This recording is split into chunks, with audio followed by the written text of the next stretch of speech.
because I went live on Instagram last night, and I actually went live. I don't know if you know who this guy is. His name is Poppy Chulo Dreaded. He's went viral recently. He went viral as a result of having a conversation about Gabrielle Union, and I did a reaction of Gabrielle Union a couple days ago, or actually yesterday.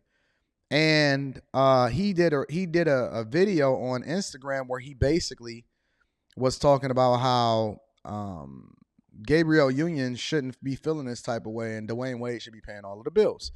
And so we linked up yesterday, and we wind up doing an Instagram live. And again, you don't know what I'm going to do when I'm going to do it, right? And so I was on Instagram live for some of y'all that caught it, and some of y'all didn't catch it yesterday. And me and my dog Keenan, we had a debate. It was me and him, and it was more of a conversation, but we had two completely different opposing views. And I was of the perspective that Gabrielle Union signed up for this. This is the way that she's always operated, and more importantly, look at the message that she's sending to so many young women. Mellyville says that live last night was crazy. Those women was mad as hell in the comments.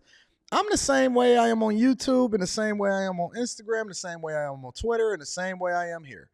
It don't change. They was mad. They was mad. But I said what I said, and I think that I substantiated my argument. You know what we do over here at the Bag Chasers. Shout out to all of the new chasers that's a part of the Patreon too. But me and him, we had a live, and his girl just so happened to be sitting there next to him, and my girl was sitting there next to me, and my girl was quiet as a church mouse because she was learning, and she was trying to observe and catch all of the gems that I was giving. And his girl was, and shout out to her, she's an awesome person, but she was giving her opinion about what it is that she thought meant the most as far as guys living in a purpose and what men should do when they get into a relationship. So shout out to Keenan Poppy Chulo Dreaded. I know he get to the bag. I know he is a millionaire himself. And so it was a really interesting conversation because we both were on completely different sides of the fence, right? And when we were having this conversation, it just helped me to realize that it don't matter how much money you got.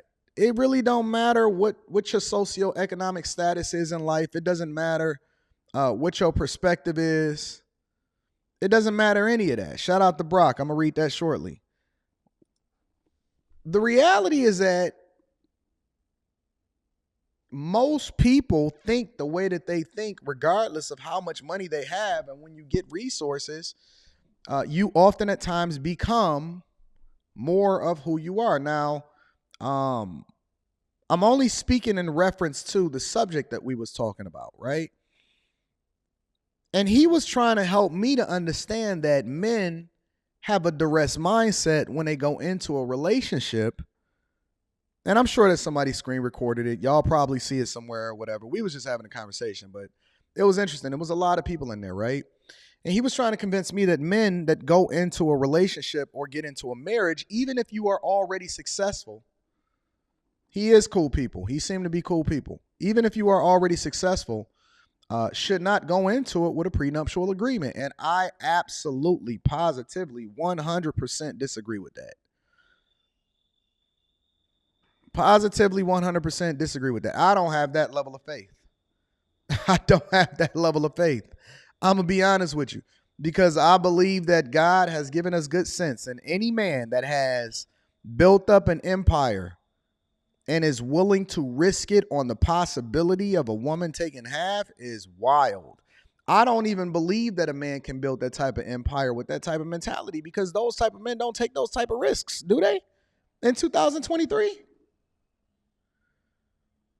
Those type of men, they can't be existing, right? Because again, it's a difference between a woman that was with you when you was poor.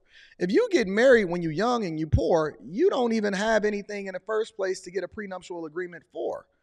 That goes without saying. That's not even what the conversation was. It was based off of Gabrielle Union. And the idea of it was, why would I ever build myself up and then put myself in a position to have a woman take half by her just filing paperwork and saying, I don't want to be here anymore. I've been married to him for this amount of time. It's time to go about my business and get it popping. Nah, nah. God is not the author of confusion, and he will never, ever, in Jesus' name, put me in a position. Listen, it's paperwork. We living in a society, and even the Bible itself says, obey the laws of the land, right? And so in order to even be legally recognized as a marriage or a married couple, she don't get no benefits, right? Unless you officially married. It's one of the reasons why the alphabet community fought so feverishly to be recognized by the state as married. They didn't do it for traditional purposes. They didn't do it for just, sentimental value. They did it because, and if you don't understand how to leverage marriage from a business perspective, then that's one conversation that we probably need to have. But let's be clear. You don't get the benefits. You don't get recognized on the pension. The Army don't look at you as a married couple. You don't get the tax benefits. You don't get to leverage what we're using from a business perspective in order to really be able to level up from a married person's point of view, right?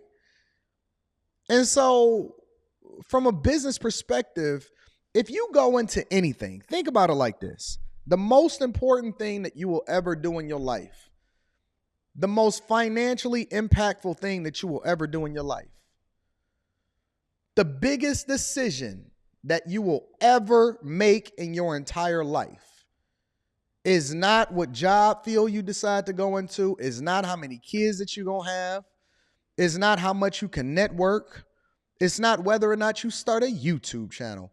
It is primarily based off of the person that you choose to marry and sleep next to and close your eyes next to every single day. And in every other situation, you don't buy cars off of a handshake agreement.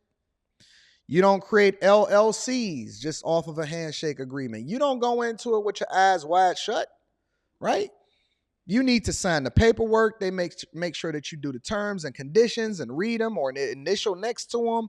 You sign off on the interest rate that you're going to wind up doing, and they hold you to that, right? They hold you to it. Every single decision that you make in your life, student loans, yep, you can file for bankruptcy, but they still going to be there. Owing the IRS, you can file for bankruptcy, but it's still going to be there. Don't pay your taxes, W-2s, your job, the whole 9 yards, right? Every single thing you do in your life, it takes having a business mindset and paying attention to it. So why, with the most significant thing that I'm supposed to do in my life, would I not put myself in a position to be protected? So I will go into this eyes wide shut, because we don't use that excuse for anything else. We don't say, okay, well, we need to depend on God and just have discernment of whether or not this person is supposed to do business with me right now. No, that's going to get you finessed in every way, shape, and form. You don't do it with your tenants. You make them sign a lease agreement. Otherwise, they may have squatters' rights. We see people get their stuff taken all the time. Everything you do, the biggest decision that you ever going to make in your life financially is determining who it is that you want to close your eyes next to every single night. I don't care if it's your girlfriend. I don't care if it's your wife. I don't care if it's your husband or your boyfriend. The biggest decision that you ever going to make in your life is who it is that you close your eyes next to. And so with that being said, then why wouldn't we be a little bit more attentive and business-like when making sure that we protect ourselves? Because if we didn't, then there would be a lot of guys. There already are a lot of guys that's getting finessed right now. But it's a lot of guys that were getting taken to the cleaners. 100%. Especially when you're visible. Especially when you level up. Especially when you have somewhat of a following on social media, YouTube, or whatever. I don't think that it's unreasonable. Listen, that's one of the biggest tests that you should probably leverage towards a woman. If you talking to a woman, right, and you say to her, listen, I love you. I think that you are awesome. And I very much expect for us to be together for a very long time, hopefully until the end of our lives. But I also understand that things happen. People change. I could change. You could change. Hopefully we grow together, but life happens to all of us. I want to put some protections in place for you, but at the same time, I want to protect myself. This is the way that you had a conversation. Look. I know a lot of y'all are afraid to broach certain conversations. You even afraid to approach people. You afraid to cold call. You afraid to approach women. You don't even know how to have a conversation. I'm just doing the freestyle off the top of my head. You can go ahead and roll this back and replay it for yourself if you need to. That's the way in which you have the conversation. And if you can't get her to buy into your vision as a man, meaning that she then has skin in the game and she has something to lose as a result of it, then that was the biggest test of her all. If she says no to that and she's trying to convince you otherwise, then you don't want her anyway. That's the test that you want to give her to find out if she's going to sign the prenup in the first place. If you go up to her and you have a conversation and you say, hey, listen, baby girl, look, I want to be with you for the rest of my life. I see you as my wife. I think that we can build some phenomenal things together. But at the same time, I want to put some protections in place for both me and you, because I know that you probably got some assets that you like to protect also. And we haven't even really had the conversation of how we want to look at things from a financial perspective. But before we do so, we also need to be a little bit more adult-like and take care of business, because right now, me and you, we in love, right? And so it's easy for us to just be all googly-eyed. We probably just had sex. You feeling me, I'm feeling you. You naked. You see my pole laying up against you, and you feeling a certain type of way, and you keep scooting back. She gonna last, whatever, right? But listen, for real, look, we need to do this the right way. You know me, I'm about my business. I take care of business, and it's not that I think that anything is gonna happen, but I want to make sure that both you and I are protected. And we go about doing things the right way, because even God says we need to do things orderly and take care of business on everything that we do. That's just me being a man. You know what I'm saying? So listen, I'm going to draw up some paperwork and I want you to take it to your lawyer, and I want to let this sit with us, marinate with us, for the next 6 months. I don't want you to feel pressured. I don't want you to think about, and if you need to, let's talk about it. Let's kick it about it, because, I got some stuff that I've seen happen to people, and I don't think that it's wise for me to just ignore everything that's going on just because we just had a good time right now in the bed. You know what I'm saying? So, I'm gonna draw up some paperwork, and if you have something that you want me to include in it, or you have some things that you want to modify in it, let's go back and forth. Let's discuss it. But I don't want this thing to be, something that's prolonged. I want to have this conversation early enough so that we can get this taken care of, and we can focus more of our energy on the thing that we really want to do, instead of focusing our energy on all of this technical stuff. Let's get that junk knocked out so we can really start enjoying life, and we can build together. It's that simple. It's that simple. Had a conversation. Explain to her what it is that you thinking and why you think that way. Help them to understand that, listen, this ain't 1950, this is 2023, and the circumstances is different. And you got a job too, and you got some things that you probably want to protect too. Put some things in place and have the conversation like an adult. That's what men do. And she should feel more than comfortable after you explain it to her just like that. If you need to rewind it and go back and look at it exactly how it is that I explained it, feel free to do so. You should be able to communicate it the exact same way that I communicated it to you. And then you shouldn't have any problem whatsoever in getting that prenup signed. Doing it the right way, ensuring that you protect all of your assets.